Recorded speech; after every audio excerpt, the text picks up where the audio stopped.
Dear children, I hope you all are fine. Today we are going to start lesson number 4, mangoes round the ear in EVS. So let's start session number 1.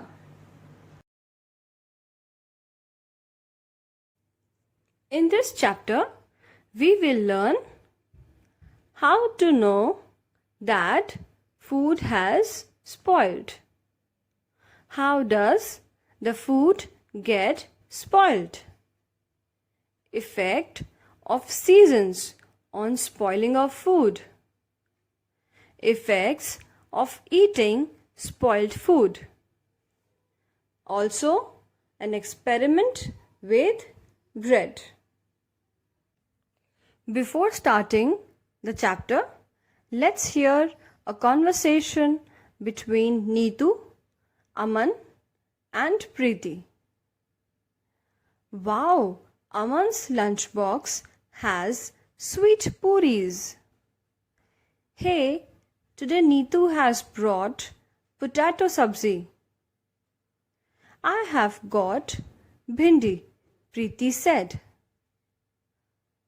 Oh, Neetu, I think your potato sabzi is spoilt, Aman said. Neetu is very sad. Don't eat that. You may fall sick.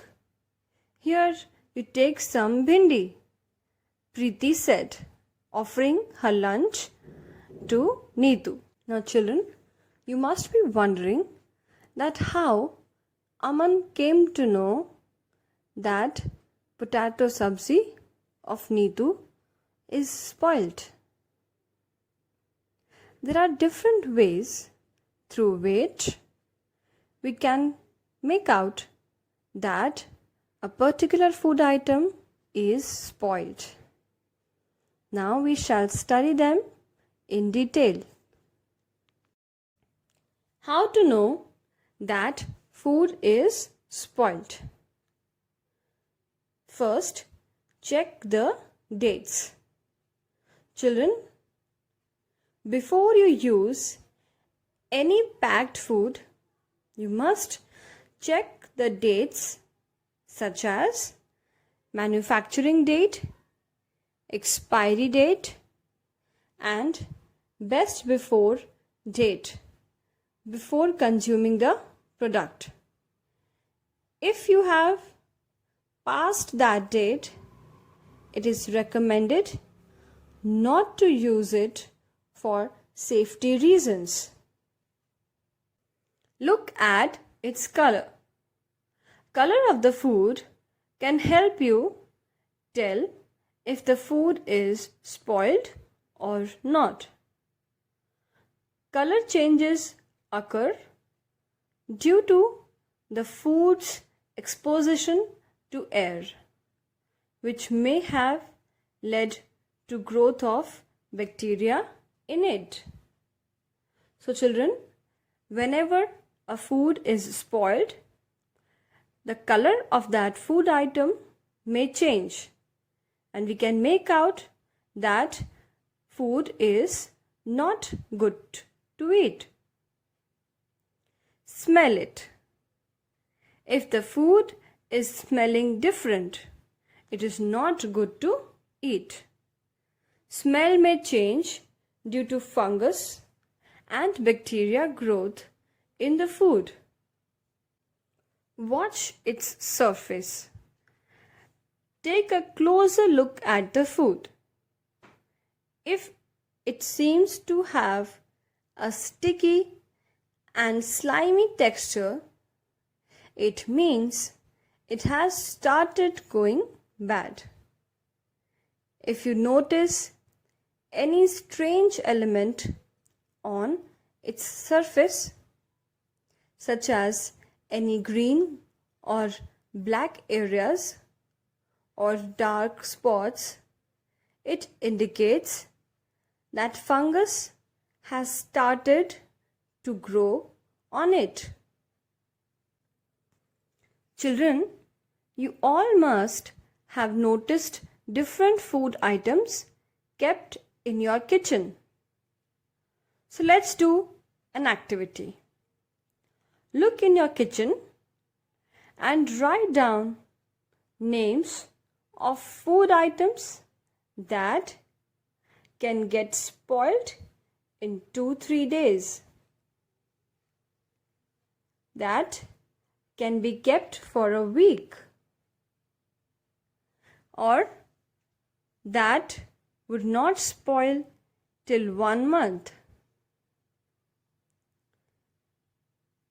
After observation, you may find that roti, bread, banana, cooked vegetables can be only kept for 2 to 3 days.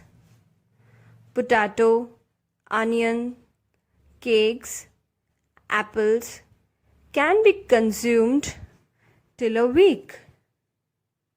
But dry pulses, garlic, wheat flour, cereals. Likewise, there are different food items in our kitchen with different lifespan. Effect of seasons on spoiling of food. Children, different food items have different lifespan, but it changes according to the seasons.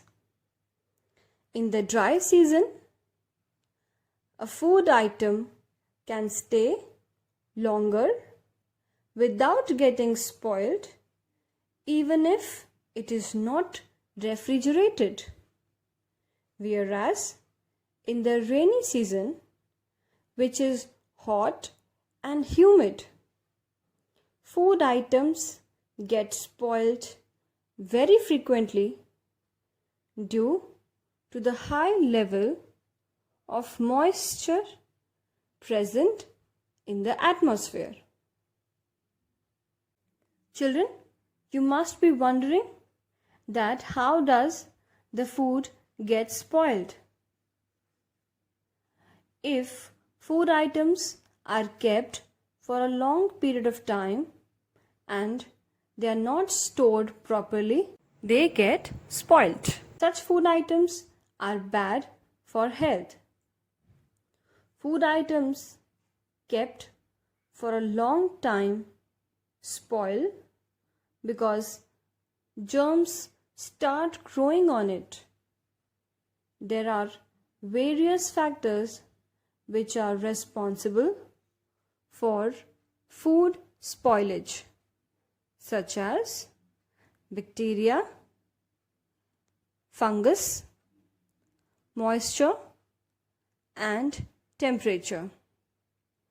Bacteria is a tiny organism that can grow and develop rapidly on food items and spoil them. Fungi are found in damp and warm places and grow on rotting matter. Temperature and moisture are main factors which are responsible for food spoilage. Now children, look at these pictures carefully. You can see bacteria and fungus on these food items. White, green, and black spots develop on a food item when they start getting bad. You must have seen these things in your own kitchen when sometimes the food goes bad. We all have heard about stomach infection or food poisoning. Now you know why does it happen? Yes, because of eating Spoiled food. If you eat a food item past the expiry date, and also if the food item is spoiled, you could fall sick. You can develop symptoms of food poisoning, which include stomachache, diarrhea, nausea, and vomiting. Food poisoning symptoms: nausea, vomiting, watery stool, abdominal pain and cramps, and fever. All these are symptoms of food poisoning. Now children, let's do an experiment with bread. Take a piece of bread or roti. Sprinkle few drops of water on it and put it in a box. Close the box. See the bread or roti every day until you find some changes on it. Changes like you can see in the second picture. Make this type of table on a chart paper and record the changes you observe in the chart every day. Observe the bread by touching it, by smelling it, by looking through a lens if you have, and also by its color. You may find so many changes on the bread. So children, what we have learned today? To know that a food item has spoiled or not, we should check the best before or expiry dates on the food packet. Look at its color, smell it, and watch the surface. If food items are kept for a long period of time and not stored properly, they get spoiled. Various factors which are responsible for food spoilage are bacteria, fungus, moisture, and temperature. If you eat spoiled food, you can develop symptoms of food poisoning, which include stomachache, diarrhea, nausea, and vomiting. So with this, we have come to the end of session 1 of chapter 4, Mangoes Round the Ear. I hope you understood what we learned today. Thank you.